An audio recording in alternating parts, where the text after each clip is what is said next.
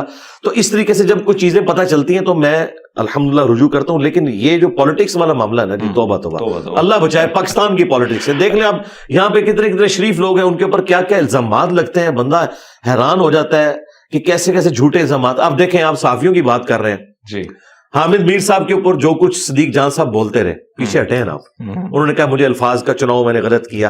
منصور علی خان نے بڑی اچھی بات کی اپنے ایک ویلاگ کے اندر, انہوں نے کہا کہ آپ ہم سے اختلاف رکھیں لیکن ہمیں یہ کیوں کہتے ہیں کہ ہم نے لفافہ کسی سے لیا ہے, آپ کے پاس کیا ثبوت ہے؟ میری ایفیلیشن بھی تو ہو سکتی ہے.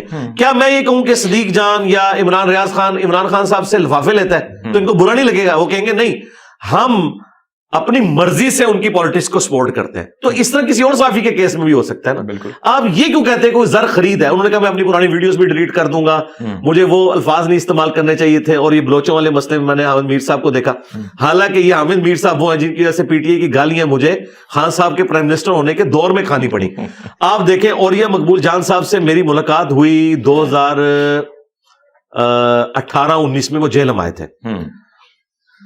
اس زمانے میں یعنی اپنے عروج کے اوپر تھے خان صاحب, تو میں نے اس وقت ایک ویڈیو کو ریکارڈ کیا, اس میں نے حامد میر صاحب کا بھی ذکر کیا تعریفی کلمات کے ساتھ, شاہ زیب کا اور سلیم صافی صاحب کا, وہ پی ٹی اے والے اس زمانے میں بھی. یہ جی ہاں, آج پی ٹی اے والوں کی آنکھوں کا تارا ہے حامد میر صاحب. اب دیکھیں, میں تو ادھر ہی کھڑا ہوں, میں تو آج بھی کہتا ہوں کہ حامد میر صاحب سے آپ لاکھ اختلاف رکھیں, لیکن وہ بندہ اپنی کاز کے ساتھ مخلص ہے, جو بھی اس کی کاز ہے, کہ وہ مسنگ پرسن کے لیے بندہ بولتا ہے, وہ آئین کے لیے بولتا ہے, اینٹی اسٹیبلشمنٹ بیانیہ اس کا ہے, اس میں کوئی شک نہیں ہے. باقی وہ جو غلطیاں ہیں نواز شریف صاحب کی, زرداری صاحب کی, خان صاحب کی, وہ اس زمانے میں بھی کہتا تھا, بالکل آج بھی کہہ رہا ہے. یہ نہیں ہے کہ وہ نہیں کہہ رہا. اب ہوتا یہ تھا کہ وہ چاند ایک کلپ اٹھاتے ہیں پی ٹی اے والے جس میں انہوں نے خان صاحب کے خلاف بولا تھا, اس زمانے میں وہ کہتے ہیں یہ دیکھو یہ تو نون لیگ کا بندہ ہے, حالانکہ اسی زمانے میں وہ نون لیگ کو بھی کرٹیسائز کرتے تھے, وہ پیپلز پارٹی کو بھی کرٹیسائز کرتے تھے. پک اینڈ چوز نہیں ہونا چاہیے. صاحب اگر ہم دیکھیں, کہا جاتا ہے, ایک تاثر یہ بات پایا جاتا ہے کہ آپ کا ایک الگ مسلک ہے, بہت سارے مسلکوں کے لوگ آپ سے اختلاف بھی کرتے ہیں, آپ پر اٹیکس بھی ہوئے ہیں, آپ پر گستاخ کے جو ہیں وہ الزامات بھی لگے ہیں, اور کہیں نہ کہیں وہ کہتے ہیں لوگوں کو آپ گمراہ کر رہے ہیں. دیکھیں, تمام مکاتب فکر کے لوگ ایک دوسروں کے جو بڑے فرقوں کے علماء ہیں ان کے بارے میں بھی یہی اسٹیٹمنٹ دیتے ہیں. صرف مجھے سنگل آؤٹ نہ کریں, وہ ایک دوسرے کے بارے میں بھی یہی اسٹیٹمنٹ دیتے ہیں. طارق جمیل صاحب جس فرقے سے تعلق رکھتے ہیں نا, دیوبند کا فرقہ, بریلوی انہیں گمراہی سمجھتے ہیں. اسی طریقے سے الیاس قادری صاحب بریلوی فرقے سے تعلق رکھتے ہیں نا, دیوبند انہیں گمراہی سمجھتے ہیں. ہاں, میرے خلاف ذرا زیادہ محاذ اس لیے کھڑا ہو گیا کہ یہ سوشل میڈیا کا دور ہے. اب مجھے بتائیں, خان صاحب پاکستان کی ہسٹری کے سب سے پاپولر لیڈر کس وجہ سے بنے ہیں؟ سوشل میڈیا کی وجہ سے. ورنہ میں آپ کو وثوق سے کہتا ہوں کہ اس وقت اگر بھٹو صاحب ہوتے ہیں نا, تو وہ خان صاحب سے بھی زیادہ مقبول ہوتے ہیں. ان کی سپیکنگ پاور, ان کے بولنے کا انداز کمال کا انداز تھا, لیکن اس زمانے میں اتنا میڈیا نہیں تھا. خان صاحب تو بھٹو صاحب کو پیچھے چھوڑ گئے ہیں میڈیا کی برکت سے. اسی طریقے سے اس زمانے میں اگر مولانا مودودی ہوتے تو جو عروج ان کو اس زمانے میں ملتا اپنے علم کی وجہ سے, شاید جو اس وقت ملا ہے وہ اس سے زیادہ کے حقدار تھے, لیکن انہیں وہ ریسورسز نہیں ملے. مجھے ریسورسز ملے, سوشل میڈیا ملا, ہر بندے تک میری آواز پہنچی. اس وجہ سے میرے مخالفین کی چیخیں پھر اسی لیول کی ہوں گی, کیونکہ جب کوئی بندہ وائرل ہوتا ہے نا تو مخالفین اس طرح کا پروپیگنڈا کرتے ہیں. لیکن اللہ کا شکر ہے, میں اتنا حوصلہ رکھتا ہوں کہ میں تمام مکاتب فکر کو مسلمان سمجھتا ہوں, ان کے پیچھے نمازیں پڑھتا ہوں, چندے ان کو دیتا ہوں. میں نے کوئی اپنی چندہ بک نہیں بنائی, مسجد نہیں بنائی, مدرسہ نہیں بنایا, انہی کے پیچھے نمازیں پڑھتا ہوں. میں نے اس کو کلٹ بھی نہیں بننے دیا, کوئی جماعت تک نہیں بنائی, کوئی پیری مریدی کا نظام نہیں بنایا. ایون نان مسلمس کی آپ نے بات کی کہ وہ سنتے ہیں, وہ کیوں سنتے ہیں؟ اس وجہ سے نہیں کہ میں ان کی کوئی جھوٹی تعریف کرتا ہوں, وہ باتیں وہی سنتے ہیں جو میں نیچرل کر رہا ہوں اپنے سٹائل کے اندر. بالکل. اب تو میں نے سکھ کمیونٹی کو یعنی ایک سامنے رکھتے ہوئے 4 گھنٹے کی پنجابی زبان میں بھی پوڈ کاسٹ ریکارڈ کروائی ہے, کیونکہ اس وقت بھی پنجابی مسلمان بھی کروڑوں کی تعداد میں ہیں, 12 کروڑ تو پاکستان میں بیٹھے ہوئے ہیں, ٹھیک ہے, تو 7-8 کروڑ انڈیا کے اندر بھی ہوں گے, اور اس کے علاوہ بھی دوسرے. تو تمام لوگ کیوں سنتے ہیں کہ میں سچائی کے لیے اپنی آواز کو بلند کرتا ہوں, باقی مخالفین تو کرتے ہیں. آپ مسلمانوں کو تو چھوڑیں, ایک کرسچن بھائی بتانے لگے کہ ہمارے پادری صاحب نے کہا انجینئر صاحب کو نہیں سننا, آپ گمراہ ہو جائیں گے. اچھا, اور وہ کون سی چیز نہیں سننی جس میں نے قرآن کی آیت کوٹ کی تھی کہ جیسس کرائسٹ انسان تھے, اور اللہ نے کہا کہ وہ روٹی کھاتے تھے, وہ خدا نہیں ہو سکتے, وہ خدا کے بندے تھے. اب چونکہ انہوں نے اس کو خدا کا بندہ ڈکلیئر کیا ہوا ہے, یہ خدا ڈکلیئر کیا, تو وہ اس کو گمراہی سمجھتے ہیں. حالانکہ میرا کلپ وہ کرسچنز کے خلاف نہیں تھا, وہ میں مسلمانوں کو سمجھا رہا تھا کہ جیسس کرائسٹ جو وجیہن فی الدنیا والآخرہ ومن المقربین ہے, اللہ تعالیٰ کے سب سے پسندیدہ 5 پیغمبروں میں سے ہیں, ان کا سٹیٹس یہ ہے کہ اللہ تعالیٰ کہہ رہا ہے کہ وہ روٹی کھانے کے محتاج تھے, ان کو بھی موت آنی ہے, انسان ہے. تو تم نے جو اپنے بزرگ بابے کھڑے کر دیے ہیں جن کی قبروں سے جا کے تم مانگتے ہو, یہ تو شاہی کوئی نہیں عیسیٰ ابن مریم کے مقابلے میں. وہ حضرت عیسیٰ کی تعریف میں تھے, لیکن وہ کلپ کسی نے شیئر کرایا, اس کے نیچے انہوں نے کامنٹس کیے اور پھر انہوں نے روکنے کی کوشش کی. اور ایکسٹرا جوڈیشل جو واقعات ہوتے ہیں پاکستان میں جو نان مسلم کے ساتھ آ رہا ہوں, لیکن ایک چیز میں اسی کے ساتھ ساتھ اس کو بھی جوڑوں گا. لیکن سر یہ بتائیے گا کہ مناظرہ ہوتا ہے, ہم نے ماضی میں بہت سارے دیکھے ہیں, کہا جاتا ہے کہ یہاں میں نے بہت سارے ایسے لوگ کو دیکھا, وہ آئے انہوں نے ویڈیو بنائی اور پھر کہا گیا دیکھیے جی جناب غائب ہو گئے ہیں, ہم نے ان کو چیلنج کیا تھا. یہ چیلنج سے آپ کیوں غائب ہو جاتے ہیں, اس کی کیا وجوہات ہوتی ہے؟ مجھے بتائیں اس طرح کیسے ہوتا ہے کہ آپ کسی کی مرضی کے بغیر اسے چیلنج کر کے اس کے گھر پہنچ جائیں, اس طرح تو نہیں ہوتا. میرا جو چیلنج ہوتا ہے نا وہ ویڈیو میں ہوتا ہے کہ جس طرح کوئی ایک صحافی کہتا ہے کہ میرے فیکٹس اور فگرز کو کوئی چیلنج کرے, یہ میرے فیکٹس اور فگرز ہیں, میں یہ بات رکھ رہا ہوں, تو اس کو ریبٹل کرتے ہیں دوسرا صحافی اس کے اوپر ویلاگ بناتا ہے. یہ تو نہیں ہوتا کہ وہ 5-6 دوست لے کے تو اس کے گھر پہنچ جاتا ہے کہ جی میں تیرا چیلنج قبول کرتا ہوں, ایسے تو نہیں ہوتا. تو میری ویڈیوز میں بھی کبھی ایسا نہیں ہوا کہ میں نے کسی کو یہ کہا کہ آپ یہاں پہ آ جائیں اور میرے سامنے بیٹھ کے بات کریں. میں کہتا ہوں میں نے ویڈیوز میں رکھا ہے, ظاہر ہے ہمارا تو سارا آن لائن کام ہے نا, یہاں تو کوئی مدرسہ نہیں, کوئی مسجد نہیں, میں کہیں بیٹھتا نہیں ہوں اس طریقے سے کہ لوگ آ کے مجھ سے اس طریقے سے ڈیبیٹ کریں. ہاں کوشچنز پوچھنے کے لیے آ سکتے ہیں, وہ تو اتوار والے دن سینکڑوں لوگ آتے ہیں, وہ آئیں. تو یہ میں نے کوئی اس قسم کا چیلنج نہیں دیا کہ مجھ سے آ کے مناظرہ کریں. اور دیکھیں جس فرقے کے وہ مولانا صاحب آئے تھے ان کے سب سے بڑے مفتی منیب الرحمان صاحب ہیں, جو 20 سال تک رویت ہلال کمیٹی کے چیئرمین رہے ہیں. انہوں نے باقاعدہ پھر ویڈیو ریکارڈ کروائی ہے اسی ٹاپک کے اوپر. وہ کسی مدرسے میں بائی چانس گئے ہوئے تھے, وہاں انہوں نے کہا کہ وہ ایک مولانا صاحب ہیں, وہ اکیلے گئے ہیں, اکیلے فاتح بھی ہو گئے ہیں. اس طریقے سے مناظرے ہوتے ہیں, اس میں موضوع طے ہوتا ہے, شرائط طے ہوتی ہیں, پھر دونوں پارٹیاں ایگری بھی کرتی ہیں. تو اس طریقے سے مناظروں کا کوئی فائدہ نہیں. اگر ہیلدی ڈیبیٹ ہو نا اس کے میں حق میں ہوں, لیکن پاکستان میں وہ ممکن نہیں ہے. یہاں جو جذباتی رویے ہیں, آپ امریکہ میں اور یورپ میں دیکھیں, وہاں پہ نان مسلمز اور مسلمز کی بھی جو ڈیبیٹس ہوتی ہیں اکٹھے بیٹھے ہوتے ہیں. یہاں آپ سوچ سکتے ہیں اکٹھا بیٹھے نہیں, وہ تو مطلب تقریر پوری نہیں ہوگی, ایک دوسرے کو مار کے اٹھے گا. آپ کو پتہ ہے پاکستان کی ضرورت ہے. ایک اور چیز سر ایڈ کیجیے گا, اگر ہم دیکھیں جو صورتحال گستاخی کے حوالے سے اگر ہم دیکھیں, بہت سارے سکھ میں نے دیکھے, بہت سارے ہندو, بہت سارے کرسچن جن پر الزامات لگے, کہیں نہ کہیں بعد میں وہ جھوٹے بھی ثابت ہوئے, لیکن وہ اپنی جان سے گئے. اس کو آپ کیسے دیکھتے ہیں؟ اور اسی کے ساتھ ساتھ جوڑ لیجیے گا سر, ہم نے دیکھا چرچوں پر حملے ہوئے, کرسچن کی بڑی بڑی بستیاں جو ہیں ان کو جلا دیا گیا. اسی طرح اگر ہم دیکھیں ہندوؤں کی کم سن معصوم بچیوں کو جو ہے اٹھوا کر اغوا کر کے وہ پھر آتی ہیں ان کی ویڈیو کی, انہوں نے اسلام قبول کیا. یہی چیز, یہی روایت اگر ہم ہندوستان میں کسی مسلمان معصوم بچی کے ساتھ ہوتا ہے, تب یہاں پہ فتوے بھی لگتے ہیں, لوگ غصے میں بھی, ریلیاں بھی نکلتے تھے. لیکن ان بچوں کو یہ جو مائنورٹی جو لفظ یا اقلیت کا جو لفظ استعمال جو نہیں ہونا چاہیے تھا, یہ جو غیر مسلم ہے, ان کے پاس تو آپشن تھا, لیکن اس سرزمین کو انہوں نے چنا.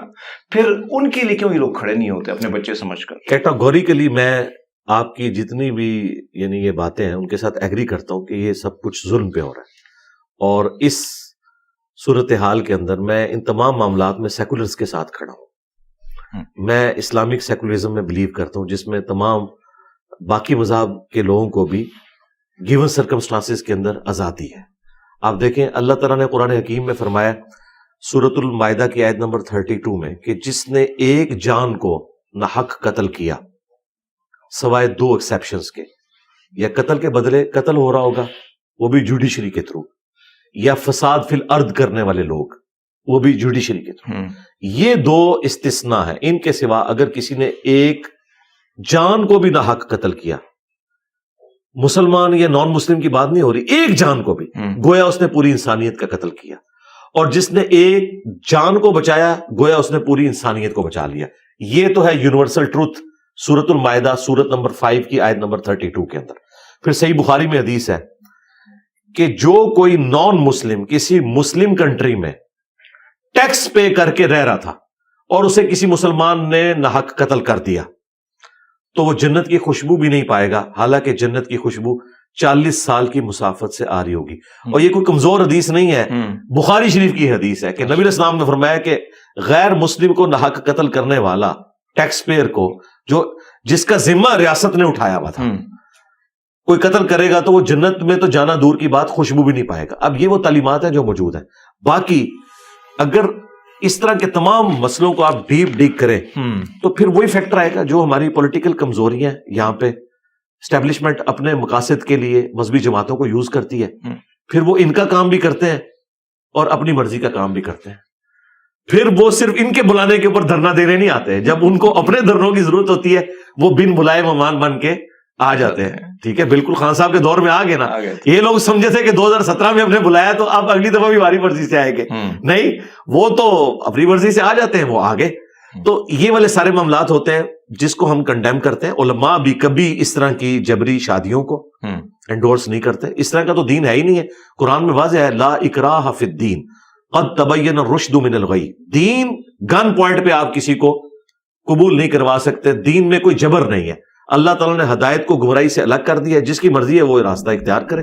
دعوت دے سکتے ہیں. دعوت میں تو میں اتنی فریڈم رکھتا ہوں کہ میں مسلمانوں میں بھی تمام مکاتب فکر کے لوگ، ایون نان مسلمز کو بھی میں سمجھتا ہوں کہ اگر وہ اپنی بات رکھنا چاہتے ہیں تو رکھے. آزادی ہونی چاہیے، ہر کوئی اپنی بات سامنے رکھے. کیا مسلمان یورپ اور امریکہ میں دعوت نہیں دے رہے ان کو؟ ان کے چرچز کے باہر سٹالز مسلمانوں نے لگائے ہوتے ہیں. یورپ اور امریکہ میں کبھی نہیں انہوں نے روکا.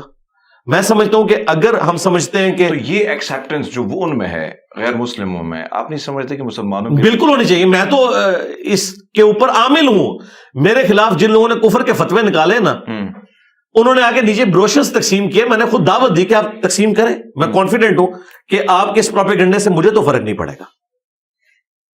اگر میں سچائی کے لیے کھڑا ہوں تو میں علمی طور پہ آپ کا مقابلہ کروں گا. ہاں، ولگر لینگویج نہیں ہونی چاہیے. جہاں یہ توہین مذہب والا مسئلہ لگتا ہے نا، وہاں پہ بعض اوقات ولگر لینگویج کوئی ایسی یوز ہوتی ہے، گالی گلوچ والا معاملہ، وہ ایکسٹراپولیٹ ہو کے اتنا بڑا بن جاتا ہے. اور بعض اوقات لوگ ذاتی مقاصد کی خاطر، جس طرح اسلام آباد میں کئی سال پہلے کی بات ہے کہ ایک چھوٹی بچی جو کوڑا کرکٹ کے ڈھیر سے وہ اٹھا رہی تھی اور وہ جان بوجھ کے، وہ سپارہ بھی نہیں تھا، وہ ایک قاعدے کے کچھ صفحے وہاں گرا دیے تھے. وہ بعد میں مؤذن نے بتایا کہ یہ تو ہم نے ان کو یہاں سے جان چھڑانے کے لیے کیا. پاکستان میں اس وقت جو توہین مذہب والا ایشو ہے یہ اتنا خطرناک ہے. میں تو بھگت رہا ہوں نا خود. میں تو ہمیشہ سے اس حوالے سے کہتا ہوں کہ یہ توہین مذہب والا جو معاملہ ہے، اس کی ڈیفینیشن پہلے آپ واضح کریں کہ کیا ہے توہین مذہب. آپ کس کو سمجھتے ہیں؟ ہر بندے کی ڈیفینیشن ہی ڈفرینٹ ہے. ایک کا وہ عقیدہ ہے، مسلمانوں میں بھی، یعنی مسلمانوں میں جو اہل تشیع ہے کچھ چیزیں ان کے عقیدے کا حصہ ہیں، دوسروں کے نزدیک وہ توہین مذہب ہے. تو یہ توہین مذہب آپ اس کو کیسے ڈکلیئر کر سکتے ہیں؟ توہین مذہب تو وہ ہوگی کہ جو مسلمانوں کی ایگریڈ اپان جو عقائد ہے ان میں وہ توہین مذہب مانی جاتی ہو. مقدسات کا احترام کرنا وہ اپنی جگہ ہے، لیکن جس عقیدے کو ایک فرقہ مانے ہوئے ہے دوسرا اسے توہین مذہب ہی سمجھتا ہے، یہ والے معاملات تو نہیں. پھر نان مسلمز کے کیس میں بھی آپ دیکھنے کی ضرورت ہے.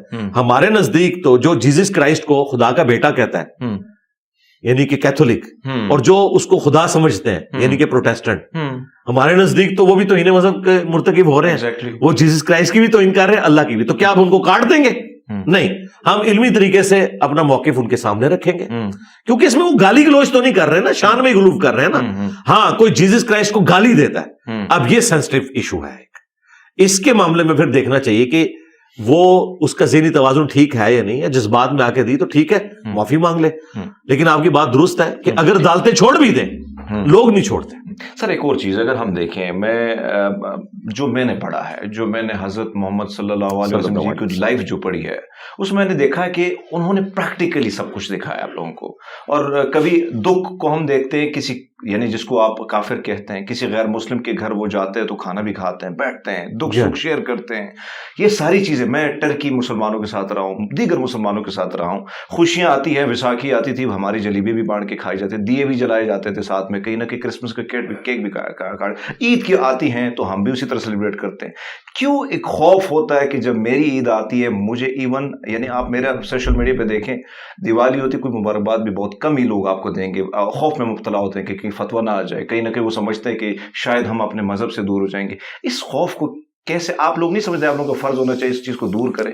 کیا ایسا ہے کہ مذہب سے دور ہو جائیں گے اگر ہمیں مبارکباد؟ دیکھیں, ہمیں جو ایک ریزرویشن ہے نا کسی بھی نان مسلم کی مذہبی ایکٹیویٹی کے ساتھ, کہ وہ کوئی شرکی ایکٹیویٹی نہ ہو, اس میں تو ہمارا دین ایک سینسٹیو ہے کہ ہم شرکی ایکٹیویٹی کو سپورٹ نہیں کریں گے جس میں خدا کے ساتھ کسی کو شریک ٹھہرایا جائے. بالکل. باقی جو اپنی رسومات ہیں اس میں اگر ایک دوسرے کو فیسیلیٹیٹ کیا جاتا ہے, مجھ سے لوگ پوچھتے ہیں کہ جی فلاں کرسچنز نے پروگرام کے لیے ہم سے دیگ بنوانی ہے اور ہم مسلمان ہیں, میں نے کہا بنا کے دیں, وہ تو ان کا اور ان کے رب کا معاملہ ہے. لیکن جو شرکی ایکٹیویٹیز ہیں ان میں ہم سپورٹ تو نہیں کریں گے. لیکن یہ آپ کی بات درست ہے کہ انڈیا, پاکستان, بنگلہ دیش اور افغانستان کو بھی آپ شامل کر لیں, یہ ایسے جذباتی لوگ ہیں. اس طرح کے جذباتی لوگ آپ کو دنیا میں کہیں نظر نہیں آتے. ایون عربی بڑے حیران ہوتے ہیں کہ یار تم لوگ کون سا اسلام لے کے چل رہے ہو. حقیقت بات ہے, ان کے ساتھ جب آپ وہاں پہ جاتے ہیں وہ دیکھیں ان کے اندر بڑی ٹالرنس ہے. اور یہ ساری, اچھا یہ والی ٹالرنس آپ کو کسی حد تک نا انڈیا کے مسلمانوں میں پھر بھی نظر آئے گی, کیونکہ وہ صدیوں سے ساتھ رہ رہے ہیں. ہاں, اور انہوں نے ایک دوسرے کو ایکسیپٹنس دی ہوئی ہے, سب کچھ کرتے ہیں. ہم نے بھی بچپن میں خود, یعنی بچپن میں ہم نے یہ منظر دیکھا ہے کہ 10 محرم کا شیعہ کا جلوس نکلتا تھا نا, تو سب لوگ وہ جلوس کو بھلے ایک شوق کی نظر سے دیکھ رہے ہوں لیکن روڈ کے اوپر کھڑے ہوئے ہوتے تھے. کئی اہل سنت نے سبیلیں لگائی ہوتی تھی. یہ جو آج کل آپ کو سیکیورٹی اور یہ تاریں نظر آ رہی ہیں, یہ کچھ تو نہیں ہوتا تھا. یہ تو جب بعد میں ایک پراکسی وار شروع ہوئی ایران اور سعودیہ کی ٹسل کی وجہ سے 80s میں, اور پھر کرتے کرتے معاملات اتنے بگڑ گئے. آپ پاکستان میں دیکھ لیں, آج سے 30-40 سال پہلے کیا صورتحال تھی اور آج کتنی صورتحال خراب ہو چکی ہے. یہ یعنی 80s سے لے کے بعد میں جو کچھ پاکستان کی پالیسیز تھی نا, انہوں نے یہ سارے کے سارے دن دکھائے, اور ان مذہبی جماعتوں کو اتنا مضبوط کیا ہے کہ ان کے ہاتھ میں چلا گیا اسلحہ. نان اسٹیٹ ایکٹ کی جب آپ ٹریننگ کریں گے, اور آج آپ کہہ رہے ہیں FATF کی وجہ سے کہ ہم نے ضرب عزم بھی کرنا ہے, رد الفساد بھی کرنا ہے, بھائی وہ تو ادھر ہی ہے جدھر آپ نے ان کو چھوڑا تھا, ان کا تو قبلہ وہیں پہ ہے, آپ نے اپنا قبلہ بدل لیا ہے, یعنی کہ ہماری نظر میں ٹھیک کر لیا ہے. لیکن جن کا آپ نے خراب کیا ہوا تھا وہ تو اب ماننے کے لیے تیار نہیں ہے. ہاں, تو وہ دیکھ لیں, پھر گند بھی خود ہی صاف کرنا پڑے گا. ایک تو سر, اگر ہم پاکستان کی جغرافیائی نقشہ اٹھاتے ہیں تو کہیں نہ کہیں ہمیں ایک طرف ایران, افغانستان, ہندوستان, چائنا, کہا جاتا ہے کہ پڑوسیوں کے ساتھ اچھے روابط ہونے چاہیے. آس پاس اگر ہم دیکھتے ہیں کہیں نہ کہیں ہمارے روابط اس طرح مضبوط نہیں ہیں. کیا آپ کو لگتا ہے کہ یہی وجہ کہ کہیں نہ کہیں یہ جو معاشی صورتحال ہے, جو عدم استحکام چل رہا ہے, یہی بھی وجہ ہو سکتی ہے پڑوسیوں کے ساتھ تعلقات کے حوالے سے؟ آپ کیا کہتے ہیں؟ اور اگر ہم دین اسلام کی بات کرتے ہیں تو وہاں سے کس طرح حکم جاری ہوتا ہے؟ دیکھیں, جو پاکستان کی جغرافیائی پوزیشن ہے اس میں پاکستان ایک ایسی جگہ کے اوپر ہے کہ وہ اپنے پڑوسیوں کے ساتھ اپنے معاملات کو اس طریقے سے مینٹین نہیں کر سکا, حالانکہ یہ کی پوزیشن کے اوپر تھا. یہ تو حقیقت بات ہے. اور اس میں سب سے بڑی چیز جو ہے وہ پاکستان کی جو سیاسی ایک استحکام والا معاملہ ہے نا, ڈیموکریٹک ویلیوز کے اندر کمی یہ ہے. اور اسی کی وجہ سے اکانومی بھی ہماری مضبوط نہیں ہے. جب اکانومی مضبوط نہیں ہے تو دنیا میں آپ کی بات تو نہیں سنی جائے گی. تو معاملات میں سمجھتا ہوں اسی وقت مس ہینڈل ہو گئے تھے جب ہم نے امریکہ کی طرف رخ کر لیا تھا, اپنے پڑوسی ملک رشیا کو چھوڑ کے. اور پھر وقت نے ثابت کیا, آج تو ہم کہتے ہیں کہ ہمیں انڈیا بھی تو ہے, اس نے تو سب کے ساتھ بنا کے رکھی ہوئی ہے. ہم بالکل اپنا سارا وزن ایک پلڑے میں رکھ بیٹھے, اور اب دیکھیں اس وقت امریکہ کو ہماری ضرورت ہی نہیں ہے, انہوں نے انڈیا کو رکھ لیا اپنے لیے. ہم سے جو کام لینا تھا, ہماری فوج شہید کروانی تھی, وہ کروا دی. ہمیں اگر انہوں نے فائدے میں $20 ارب دیے ہیں تو $200 ارب کا ہمارا نقصان ہو گیا. اور جو سب سے بڑا نقصان ہوا کہ ہمارے نیشن کے مینٹل ماڈل ہی بدل گئے. کلاشنکوف کلچر آ گیا, ہیروین کلچر آ گیا, اور جو یہ جذباتی رویے آئے ہیں یہ کتنی خطرناک چیز ہے. تو میرا خیال ہے پاکستان نے نقصان ہی اٹھایا ہے امریکہ کی دوستی. سر آپ نے امریکہ کی بات کی, اس وقت اگر ہم دیکھیں کہیں نہ کہیں جو ہمارے پاس رپورٹس آ رہی ہیں, اور پھر آپ دیکھ رہے ہیں کہ چاہے وہ تیل کے ذخائر یا اس میں سودا کرنا ہو, تو ہمیں ڈالر بنسبت اب وہ کم دکھائی دے رہا ہے. لوگ مختلف ممالک اپنی کرنسی میں آگے بڑھ رہے ہیں, اور ایسا لگ رہا ہے کہ ایشیا ہی پاور اس طرف کنورٹ ہو رہی ہے, ڈائیورٹ یہ ساری چیزیں جو ہو رہی ہیں. پھر بھی پاکستان ابھی بھی کہیں نہ کہیں جھکاؤ امریکہ کی طرف ہے. آپ کو نہیں لگتا کہ ہمیں کیوں سمجھ نہیں آ رہی کہ دنیا کہیں نہ کہیں اور طرف, ایون ایران, سعودی عرب کو آپ دیکھ لیجئے گا سر. دیکھیں ان کے پاس تو کچھ ہے نا, وہ نیشن تو ہے نا, ایران ایک نیشن تو ہے نا. سعودی عرب کے پاس ریسورسز ہیں, ان کی مینجمنٹ بڑی سٹرونگ ہے گورنمنٹ لیول کے اوپر, اگرچہ ڈکٹیٹرشپ ہے. پاکستان کے پاس کوئی ایک خیر مجھے بتائیں کہ جو ہمیں جوڑے ہوئے ہو.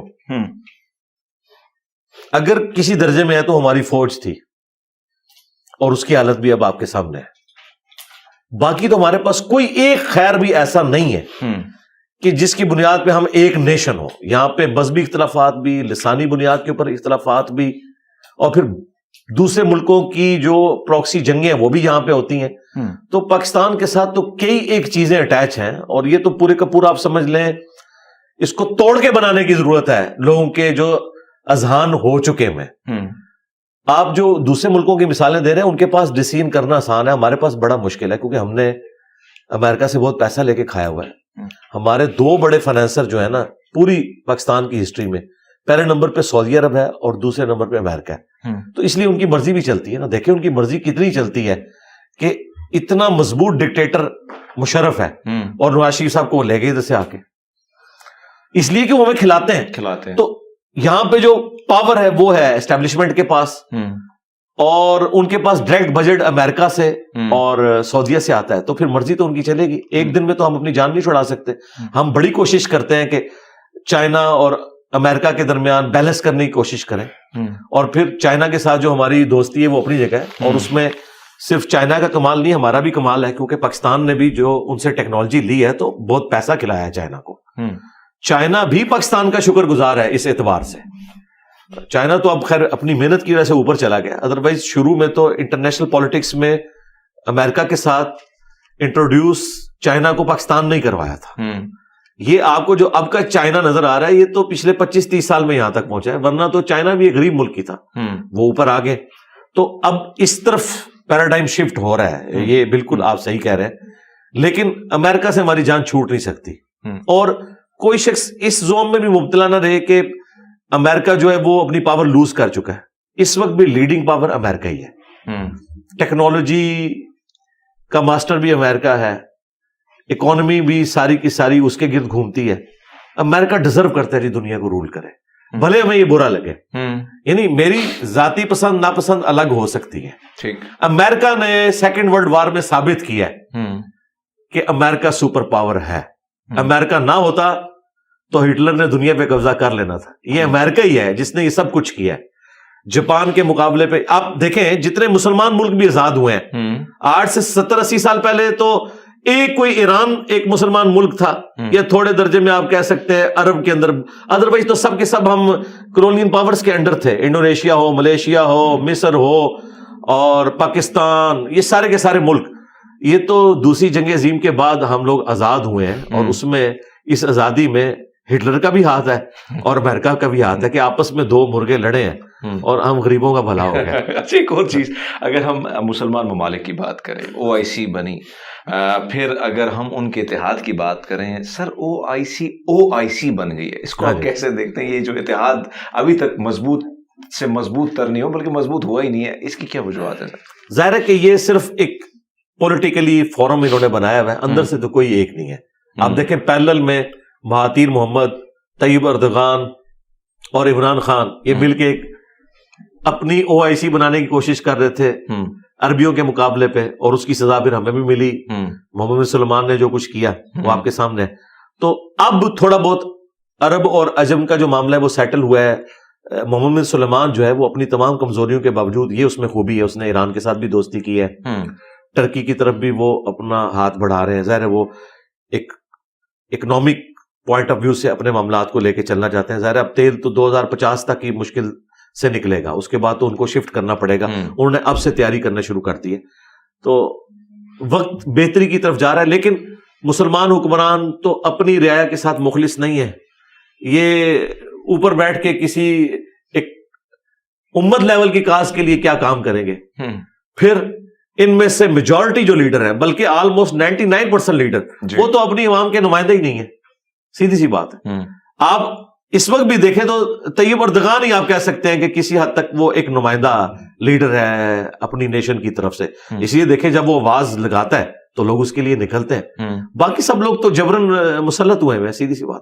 سر اگر ہم فلسطین کے حوالے سے آپ کا جو موقف ہے میں جاننا چاہتا ہوں. اگر ہم پاکستان کی جانب سے بھی کہا گیا کہ 2 ریاستی حل، جس کو نہ صرف نتن یاہو نے جو ہے اس کو ڈینائی کیا، انہوں نے کہا کہ 2 ریاستی حل نہیں ہو سکتا، فلسطین تو پہلے اس کے حق میں نہیں ہے.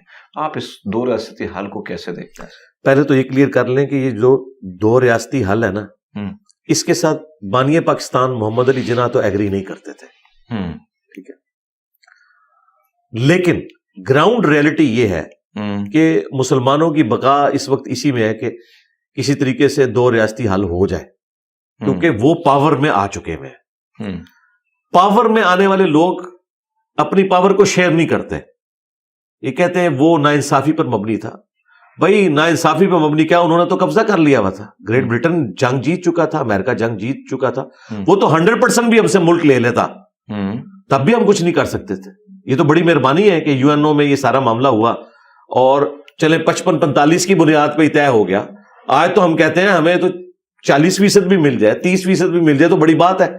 تو یہ جو ہمارے اس وقت سٹنگ پرائم منسٹر کاکڑ صاحب نے بات کی ہے، اس کا لوگ مذاق اڑا رہے ہیں، جذباتی مذاق اڑا رہے ہیں. میں بالکل ان کے ساتھ ایگری کرتا ہوں کہ محمد علی جناح نے اس زمانے میں اگر ایک بات کی تھی، اس وقت گراؤنڈ ریئلٹیز ڈیفرنٹ تھی. اس وقت یہ بات کرنا ان کی ایک ذاتی شغف والی بات تھی. اگر ہم یو این او کی قراردادوں کو نہیں مانیں گے، 2 ریاستی حل تو یو این او نے دیا ہوا ہے، تو پھر کشمیر کے کیس میں بھی انڈیا پھر ٹھیک کہہ رہا ہے کہ یو این او کی جو قراردادیں ہیں ہم ان کو نہیں مانتے. اگر ہم انڈیا کو اس ٹانس پہ لانا چاہتے ہیں، پھر ہمیں بھی یو این او کی قراردادوں کا احترام کرنا ہوگا. اور اس معاملے میں ہماری آرمی بھی اور پولیٹیکل گورنمنٹ بھی ایک پیج کے اوپر ہے کہ 2 ریاستی حل ہی بہتر حل ہے. باقی نیتن یاہو ظاہر ہے وہ کیسے مانیں گے، وہ تو ماننے کے لیے تیار نہیں. یہی تو ہم کہہ رہے ہیں کہ اگر اس کے بدلے میں ساری مسلم دنیا کو اسرائیل کو تسلیم بھی کرنا پڑتا ہے تو کوئی گھاٹے کا سودا نہیں ہے. کم از کم وہاں پہ سکون آ جائے گا. پھر پولیٹیکل سٹرگل کریں، اپنے معاملات کو آگے لے کے چلیں، ورنہ یہ حل کوئی نہیں ہونا، کیونکہ وہ فل پاور میں ہے. پیچھے امریکہ ان کے کھڑا ہوا ہے. آپ دیکھیں امریکہ ان کو عام حالت میں بھی $40 ارب ہر سال کا بجٹ دیتا ہے. اس ایک جنگ کے لیے $100 ارب انہوں نے دے دیا ہے، اور جدید اسلحہ ہے ان کے پاس. اور اسلحے کے بغیر تو آپ اس طریقے سے جنگ جیت نہیں سکتے. یہ صرف آپ لوگوں کو ایک جذباتی طور پہ کہیں کہ جی اللہ تعالیٰ آپ کی مدد کرے گا. اللہ تعالیٰ نے معاملات کو اسباب کے ساتھ جوڑا ہے. قرآن میں بھی ہے کہ آپ نے اسباب کو ساتھ لے کے جانا ہے، پھر مسبب الاسباب کے اوپر نظر رکھنی ہے. کہیں یہ نہیں ہے کہ آپ 100 دفعہ دروشی پڑھیں گے تو آپ کا پیٹ بھر جائے گا، یا 100 دفعہ سبحان اللہ کہنے سے آپ کی پیاس ختم ہو جائے گی. آپ نے اپنی ایفرٹ تو پٹ کرنی ہے. ان کے پاس ٹیکنالوجی اس وقت لیٹسٹ ہے. ہمارے پاس F-16 وہ بھی کچھ بیچ میں ضائع ہو گئے، اور ان کے بھی ہمارے پاس پورے پرزے بھی نہیں ہیں. وہ ہم اس کی اوور ہالنگ کے لیے بھی ڈیپینڈنٹ ہے امریکہ کے اوپر. ٹھیک ہے، چند ایک تو بیچ میں سے تباہ بھی ہو چکے ہیں، چند ایک رہ گئے ہیں. ان کے پاس F-35 ہیں. میں اس کو کہتا ہوں 16 دونی 32 3 جمع کرو 35. اور وہ F-35 جو ہے نا، اس کو رن وے کی بھی ضرورت نہیں، وہ ایسے اڑتا ہے اور ایسے لینڈ کرتا ہے. اب ہم ان کے دیے ہوئے پرانے اسلحے کی بنیاد پہ انہیں کیا دھونس لگا سکتے ہیں؟ لوگ کہتے ہیں جی ISPR سخت سٹیٹمنٹ دے. کیا سٹیٹمنٹ دے کہ ایٹم بم پھینک دیں گے اسرائیل کے اوپر؟ یہ ہو سکتا ہے اس ماڈرن دور کے اندر کہ ہم ایٹم بم ان کے اوپر جا کے پھینک دیں؟ تو وہاں تو سارے دنیا کی طاقتیں کٹھی ہیں، تو آپ نے باقی سارے ملک ختم کروانے ہیں. اس کے لیے پولیٹیکل سٹرگل کی ضرورت ہے، اور یو این او سے بیسٹ کوئی فورم نہیں. میں سمجھتا ہوں اسے ایکٹیو کرنے کی ضرورت ہے. اس میں بار بار اپنی آواز کو اٹھانے کی ضرورت ہے. دیکھیں چائنا، رشیا، ایٹ لیسٹ ان کی آوازیں تو شامل ہوئی ہیں. بالکل. امریکہ نے بھی کود پڑنا تھا ڈائریکٹلی جنگ میں اگر رشیا دھمکی نہ دیتا. وہ مسلمانوں کی دھمکی تو کچھ نہیں سمجھتا. تو دیکھیں کچھ فائدہ تو ہوا ہے نا، مزید اس کو آگے لے کے چلیں. سر حماس کی جدوجہد کو آپ کیسے دیکھتے ہیں؟ اس پر آپ کی کیا رائے ہے؟ میں اس میں پہلے بھی اپنی ورڈکٹ دے چکا ہوں. اگر آپ سیاق و سباق کانٹیکسٹ سے ہٹا کے دیکھیں، یعنی ایبسولوٹلی، تو حماس کی ایکٹیویٹی درست نہیں ہے. ظاہر ہے کوئی بھی آزاد ملک یہ برداشت نہیں کرے گا کہ اس کے اوپر اس طریقے سے کوئی جماعت حملہ کر دے. لیکن اگر آپ حماس کی نظر سے دیکھتے ہیں تو ان کے پاس تو اس کے سوا چارہ کوئی نہیں تھا. مرتا کیا نہ کرتا. ریلیٹیولی دیکھیں تو حماس کی جو ایکٹیویٹی ہے وہ کہتے ہیں کہ ہم آلریڈی ان کے ہاتھوں مر رہے ہیں. 95% لوگوں کے پاس پینے کا صاف پانی نہیں ہے اور وہ دنیا کی سب سے بڑی جیل ہے, اور یہ تو نان مسلم خود مان رہے ہیں کہ سب سے بڑی دنیا کی جیل ہے. وہ کہتے ہیں ہم نے تو سسک کے مرنا ہے, تو ایک ہی دفعہ کیوں نہ مر جائے. تو یہ ہم ایکٹیویٹی پرفارم کریں تاکہ دنیا کے سامنے ہم ہائی لائٹ کر سکیں اس مسئلے کو. اور دیکھیں وہ کامیاب ہوئے ہیں. اس سے پہلے تو کوئی ماننے کے لیے تیار ہی نہیں تھا. ہم لوگ بھی بالکل ایک سمجھ لیں سکون کی نیند سوئے ہوئے تھے کہ شاید وہ مسئلہ ایڈریس ہو گیا. وہ تو روزانہ اس عذاب سے گزر رہے تھے. تو اس کے بعد آپ دیکھیں عربیوں کے اندر بھی تھوڑی بہت غیرت جاگی ہے. مصر جیسا ایک لبرل قسم کا حکمران ان کا, وہ بھی ان کے حق میں بیان دے رہا ہے. محمد سلیمان بھی, اس نے بھی کتنی یہ سب کچھ کیا. تو اوور آل حماس کے پاس کوئی چارہ نہیں تھا. لہٰذا جو لوگ حماس کی ایکٹیویٹی کے اوپر اس اعتبار سے کرٹیسزم کرتے ہیں کہ انہیں یہ نہیں کرنا چاہیے تھا, وہ بات ان کی اپنی جگہ درست ہے. لیکن ان کی نظر سے بھی آپ دیکھیں ان کے پاس کوئی اور چارہ نہیں تھا, اس لیے انہیں یہ سب کچھ کرنا پڑا. لیکن میں اس کے باوجود کہوں گا کہ دونوں طرف سے اگر سیولینز مرتے ہیں عام, تو اس میں حماس بھی مجرم ہے اور اسرائیل بھی مجرم ہے. یعنی اگر آپ کی دشمنی ہے تو وہ فوجوں تک رہنی چاہیے. ایک عام اسرائیلی کا, وہ تو اسرائیلی کتنے جو فلسطینیوں کے حق میں, جو اوریجنل جوز ہیں وہ تو زائنسٹ موومنٹ کو صحیح نہیں سمجھتے, وہ تو اسرائیل کے قیام کو بھی درست نہیں سمجھتے. انہوں نے تو فلسطین کا جھنڈا لگایا ہوا ہے. امریکہ میں مسلمانوں کے ساتھ وہ شامل ہوئے ہیں اس احتجاج میں, زیادہ نکلے ہیں دیکھیں. اچھا لیکن اب یہاں پہ میں ایک بات کروں گا, وہ لوگوں کو بری لگے گی کہ یار پھر سلام ہے امریکہ کو کہ فاتح ہو کے بھی اپنے بغل بچے اسرائیل کے خلاف اپنے ملک میں پروٹیسٹ کرنے دے رہی ہے. کیا اگر اسرائیلیوں کے ساتھ ظلم ہو, چلیں چھوڑ دیں, ہالوکاسٹ میں جو ہٹلر نے کیا جیوز کے ساتھ وہ تو ظلم تھا نا. کیا یہاں ہالوکاسٹ کے اعتبار سے ہم جیوز کے حق میں ایک بینر بھی اٹھا سکتے ہیں؟ میں بات کرتا ہوں تو لوگ کہتے ہیں جی صاحب یہودیوں کے جائے. اسی کے ساتھ ایڈ کیجئے گا کہ اگر ہم دیکھیں جتنے بھی ممالک ہیں پاکستان میں, تو مجھے یاد ہے کہ میں اس وقت حماس کے حوالے سے, یعنی ایک ریلی تھی فلسطین کی, میں اس میں تقریر کر رہا تھا اور ٹکر میرے پاس ہے کہ اسلام آباد پولیس نے حلہ بول دی جمع اسلامی کے کیمپ پر. لیکن اگر ہم بات کریں غیر مسلم ممالک کی, حالانکہ ہم نے دیکھا کہ ان کی دوستیاں بھی ہیں, قربتیں بھی ہیں ان کے حکمرانوں کی, لیکن عوام وہاں کی نکلی ہے. جیوش نکلیں, کرسچن نکلیں, سکھ نکلیں, ہندو نکلیں. ابھی نائجیریا میں جو ہوا کرسمس ڈے پر 160 بستیاں 160 کرسچن کو زندہ جلایا گیا. آپ نہیں سمجھتے کہ مسلمانوں کو بھی تھوڑا بہت, جب غیر مسلم پہ مشکل وقت آتا ہے تو تھوڑا بہت احتجاج ہونے چاہیے؟ احتجاج تھوڑا بہت نہیں, بہت زیادہ ہونے چاہیے. اور یہ جو آپ نے پاکستان میں بات کی ہے نا جماعت اسلامی کے ساتھ جو کریک ڈاؤن والا معاملہ ہوا, یہی تو چیز بتا رہی ہے کہ پاکستان میں جو ہے وہ ڈکٹیٹرشپ ہے. یہاں پہ ڈیموکریسی ہے ہی نہیں ہے. یورپ امریکہ میں ڈیموکریسی ہے, اس وجہ سے وہ سب کچھ کر لیتے ہیں. وہاں پہ بھی اگر ڈکٹیٹرشپ ہوتی نا تو بیسک ہیومن رائٹس وہاں لوگوں کو نہ ملتے. یہ انہوں نے صدیوں کی محنت کے بعد یہ چیز اچیو کی ہے, ایک دن میں نہیں ہوئی ہے. لیکن ہمارے ساتھ تو وہ ہمارا تو ٹی ناٹ ہی نہیں سٹارٹ ہوا. جس دن ہم اس طرف بڑھیں گے تو یہاں تو ایک بڑا ڈیسیژن کرتا ہے کہ یار چک دو انہوں, وہ بھلے وہ یہ آرڈر دینے کے بعد تہجد کے 2 نفل پڑھ رہا ہوں, اسے کوئی غرض نہیں مسلمانوں کے ساتھ کیا ہو رہا ہے. حکمرانی میں, پالیٹکس میں یہ دنیا دار ہے, ویسے اپنے مذہب میں یہ کہیں گے جی جان بھی قربان ہے. اچھا, اور منافق بھی نہیں. میں نہیں سمجھتا کہ ہمارے حکمران منافق ہیں. میں نے قریب سے بڑوں کو بھی دیکھا ہے, وہ اپنی پرسنل زندگی میں خوف خدا بھی رکھتے ہیں, لیکن پتہ نہیں پالیٹکس کا جب معاملہ آتا ہے نا, ساری کی ساری چیز جو ہمارے پولیٹیکل لیڈرز کرتے بھی ہیں. ویسے آپ ان کے بھاشن دیکھیں, اتنی اچھی سی تقریریں ہیں. بالکل. اور پھر میں وہ آپ کے خان صاحب کی بات کروں گا. خان صاحب جو تقریریں کرتے تھے آنکھوں میں آنسو آ جاتے تھے. نواز شریف صاحب یہ کرتے تھے. نواز شریف صاحب کی تو تقریر کی کمپیٹنسی لیول ہی نہیں ہے نا خان صاحب کے مقابلے میں. خان صاحب جس طرح مذہب پہ بولتے تھے, جس طرح بیسک ہیومن رائٹس کے اوپر بات کرتے تھے, آنکھوں میں آنسو آ جاتے تھے. مجھے تو لگتا تھا آج ہی ملک میں انقلاب آ جائے گا, لیکن الٹیمیٹلی وہ بھی پھر بڑوں کو ایکسٹینشن ہی دیتے رہے. سر آخری کوشچن ہے میرا, اور کچھ نام جو مذہبی جماعتوں کو لیڈ کرتے ہیں ان کے حوالے سے آپ نے ایک جملہ بولنا ہے. مولانا فضل الرحمان صاحب کے حوالے سے آپ کیا کہتے ہیں؟ مولانا فضل الرحمان صاحب کو جو اللہ تعالیٰ نے گفتگو کا ملکہ دیا نا جی, وہ میں نے اور کسی مذہبی جماعت کے لیڈر میں نہیں دیکھا. ایون پولیٹیکل جماعت کے لیڈر میں بھی انہیں گفتگو کا ڈھنگ آتا ہے, پریسائز گفتگو کرتے ہیں, بہت اچھی گفتگو کرتے ہیں. سراج الحق صاحب, سر سراج الحق صاحب کی شرافت کو سلام ہے جی, اور وہ اصول کے لیے کھڑے ہوئے ہیں. دیکھیں وہ پی ٹی آئی کے ساتھ رہے لیکن ہیپی اینڈنگ کے ساتھ ایک دوسرے سے جدا ہوئے. یہ پاکستان کی ہسٹری میں پہلی دفعہ ہوا ہے کہ 2 جماعتیں اکٹھی رہ کے علیحدہ ہوں اور ایک دوسرے کو گالی گلوچ نہ کریں. اور اس میں سب سے بڑا کردار میں سراج الحق صاحب کا سمجھتا ہوں کہ انہوں نے ایسی تربیت کی ہے اپنے جماعت کے لوگوں کی اور وہاں پہ ڈیموکریٹک ویلیوز موجود ہیں. شریف النفس انسان ہے جی سراج اللہ. سر حافظ سعد رضوی صاحب کے حوالے سے سعد رضوی صاحب کو دیکھ کے تو اب لگتا ہے کہ یہ نعمت ہے اس نیشن کے لیے. خادم رضوی صاحب تو کسی کے کہنے میں نہیں تھے اور وہ جذبات میں بہت آگے چلے گئے تھے.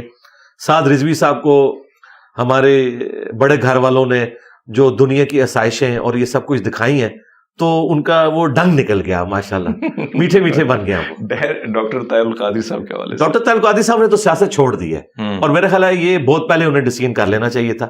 ہم ویلکم کہتے ہیں کہ وہ ان الیکشنوں میں ٹپک نہیں آئے کیونکہ وہ اچانک الیکشنوں کی بات ہوئی تھی شروع تو دوبارہ خبریں آ رہی ہیں کہ لو جی پھر کوئی کام ہونے لگا, لیکن الحمدللہ سکون سے وہ بیٹھے ہیں, وہ وہیں بیٹھے رہے کینیڈا میں. ہاں کینیڈا میں بیٹھے رہے اور وہ جو دینی کام کر رہے ہیں وہی کرتے رہے. اور میں بتاؤں ڈاکٹر صاحب امت کے لیے اس حوالے سے نعمت ہے کہ نان اسٹیٹ ایکٹرز کے خلاف اور یہ جو جذباتی رویے ہیں نا مسلمانوں میں, اس کے خلاف سب سے توانا آواز اگر کسی بڑی شخصیت کی رہی ہے نا آج کل تو سارے بول رہے ہیں, وہ ڈاکٹر طاہر القادری صاحب ہیں. سر مفتی تقی عثمانی صاحب. تقی عثمانی صاحب مسلمانوں کے لیے اس اعتبار سے میں سمجھتا ہوں بہت بڑی نعمت ہے کہ پوری دنیا میں اسلامک بینکنگ کے حوالے سے جو خدمات ہیں نا, وہ اگر ایک بندے کو اگر کوئی کریڈٹ جاتا ہے نا کہ پاکستان میں اسے اسٹیبلش کرنا اور اس کے سارے خد و خال واضح کرنا, پھر بکس کی فارم میں آ کے ایک ایک وصفے کو سیٹل کرنا, یہ وہ ساری چیزیں میں ان کی کتابیں پڑھنے کے بعد یہ بات کر رہا ہوں. تو میں اس اعتبار سے انہیں ایک تاریخ ساز شخصیت سمجھتا ہوں. علامہ راجہ ناصر عباس صاحب. سر راجہ ناصر عباس صاحب کو میں اتنا زیادہ جانتا نہیں ہوں, اس لیے ان کی سیاست سے میں کوئی ایسا واقف نہیں ہوں. مفتی منیب الرحمان صاحب. مفتی منیب صاحب تو ماشاء اللہ تعالیٰ ہمارے ایک میٹھے مفتی صاحب ہیں اور کبھی کبھار غصے میں آتے ہیں, لیکن اوور آل ماشاء اللہ ان کا جو بولنے کا سٹائل ہے اور نپی تلی گفتگو کرنا, میں سمجھتا ہوں کہ اسٹیبلشمنٹ کے لیے ایک بہت بڑی نعمت ہے کہ جب بریلوی وائلنٹ ہوتے ہیں تو ان کے ذریعے وہ ان کو قابو کر لیتے ہیں. بہت شکریہ. آپ کا جو موقف تھا ہم نے عوام کے سامنے رکھا, آپ سب کا بہت شکریہ. جزاک اللہ.